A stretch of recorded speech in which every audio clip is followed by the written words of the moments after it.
आज आप लोग को क्लासिफिकेशन ऑफ ऑर्गेनिज्म में विटाकर्स 5 किंगडम सिस्टम के बारे में बताऊंगी। ठीक है,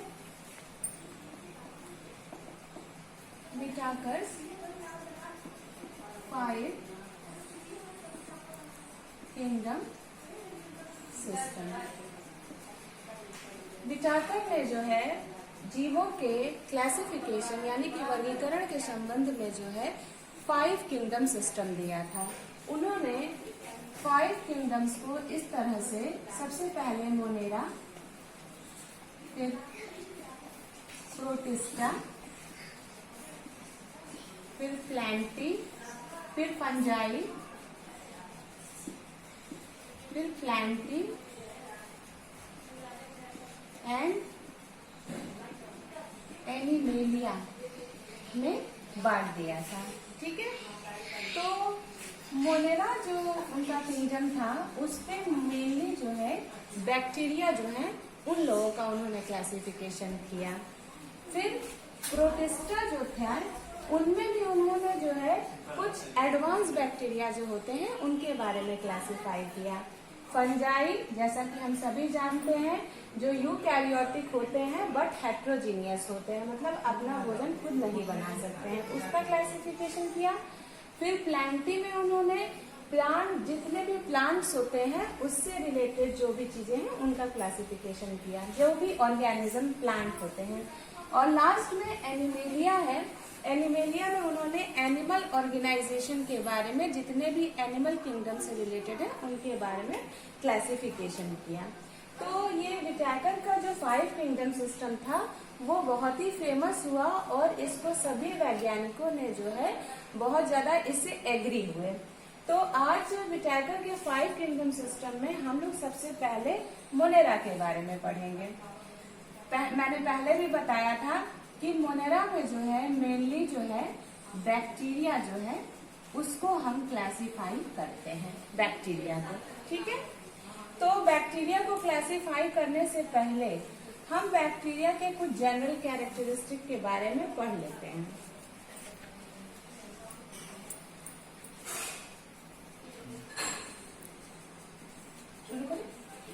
मोनेरा में जो है, चूंकि हम पहले भी बता चुके हैं, तो इसमें मैं बैक्टीरिया के बारे में आप लोग को बताऊंगी, क्योंकि विटाकर ने मोनेरा समूह में जो है बैक्टीरिया को क्लासिफाई किया था, जो किंगडम मोनेरा था।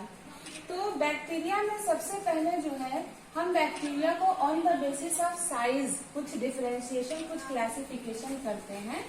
क्लासिफिकेशन ऑफ बैक्टीरिया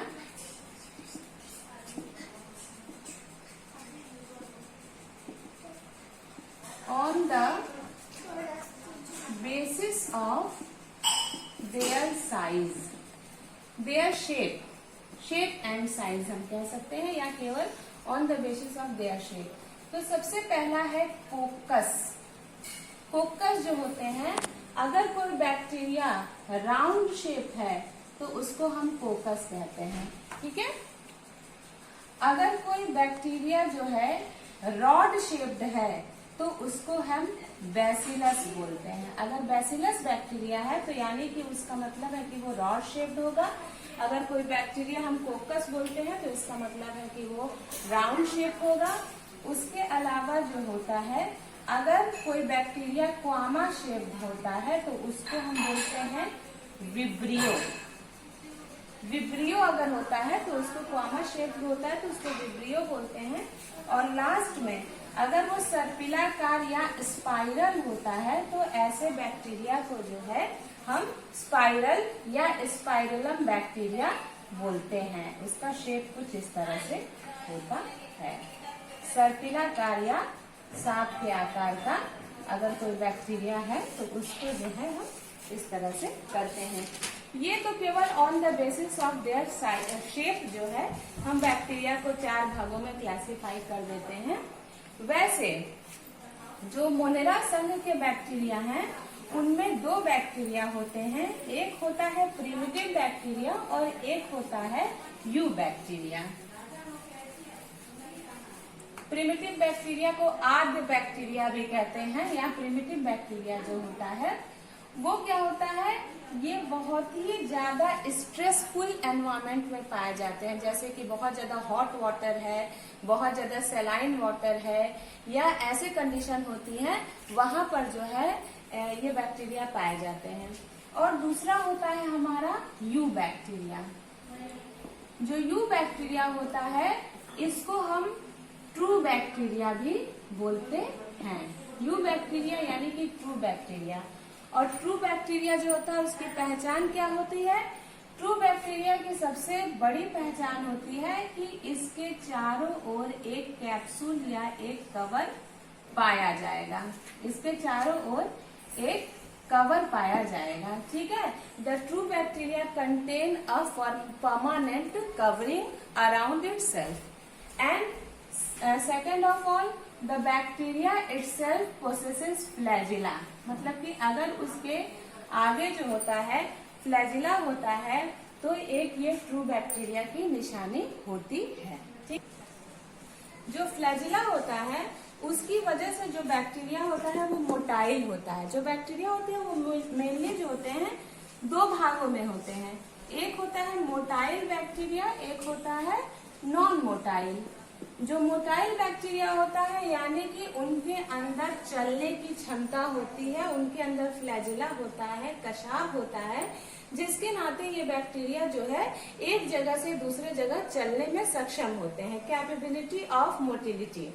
लेकिन जो नॉन मोटाइल बैक्टीरिया होते हैं उनके अंदर ये फ्लैजिला जो होता है वो नहीं पाया जाता है, यानी कि वो जो होता है एक जगह से दूसरे जगह जो है किसी और तरीके से जाते हैं बट फ्लैजिला के थ्रू नहीं जाते हैं। या कुछ बैक्टीरिया ऐसे होते हैं जिनके अंदर फ्लैजिला नहीं होता है तो वो मोटाइल ना होके नॉन मोटाइल होते हैं, मतलब चल नहीं सकते हैं, ठीक है।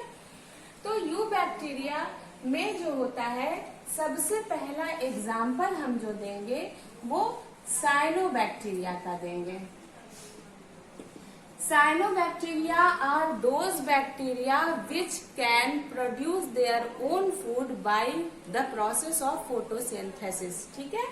Because जो साइनोबैक्टीरिया होते हैं उनके अंदर क्लोरोफिल ए जो होता है वो पाया जाता है। क्लोरोफिल ए पाए जाने के कारण ये बैक्टीरिया जो होता है प्रकाश संश्लेषण की क्रिया करते हैं और प्रकाश संश्लेषण की क्रिया करने के बाद जो है ये अपना भोजन स्वयं बना सकते हैं। इसीलिए इसे प्रकाश संश्लेषी बैक्टीरिया या फोटोसिंथेसिस बैक्टीरिया भी कहते हैं।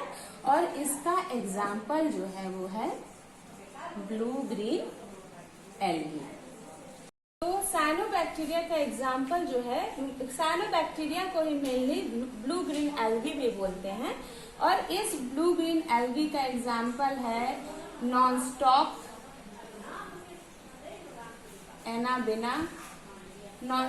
एनाबिना एंड बहुत सारे ऐसे ब्लू ग्रीन एल्गीज हैं जो कि फोटोसिंथेसिस करते हैं।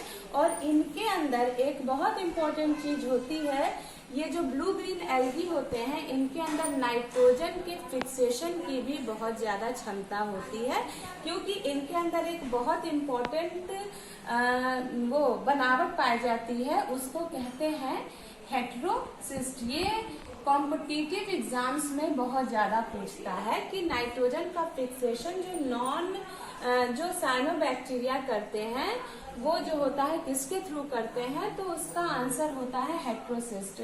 जैसे मान लो कि ये नॉनस्टॉप का हम अगर यहाँ पे आकृति बना लेते हैं तो यहाँ पे फिलामेंट के बीच में ही इस तरह से एक रचना होती है जिसको कि हेटेरोसिस्ट कहते हैं।